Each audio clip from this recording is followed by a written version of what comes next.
ગંગામાં જઈને માણસો પાપ ધોઈ નાખે, પણ પાપ કોઈ જગ્યાએ હંગરાય નહીં. પાપ છે એ ગંગામાંથી હાલતું હાલતું હાલતું હાલતું દરિયામાં જાય.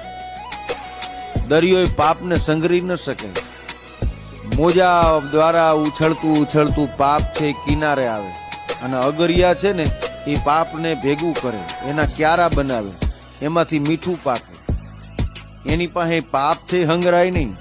એ મીઠાના ઢગલા થાય, પછી બજારમાં જાય, દુકાનોમાં વેચાય, મારા તમારા ગામ ઘર ને શહેર સુધી આવે, મોલ સુધી આવે, જુદા જુદા પડીકા બંધાય, કંપનીના છાપ વાગે. જેવા જેની પેઢીમાં થયેલા પાપ હોય એ પ્રમાણે મને કે ગઢવી પડીકા લઈ લઈ અને મીઠાના લઈ આવે છે. પાપ કોઈ દી કોઈ જગ્યાએ હંગરાય નહીં, કોઈ જગ્યાએ ધોવાય નહીં.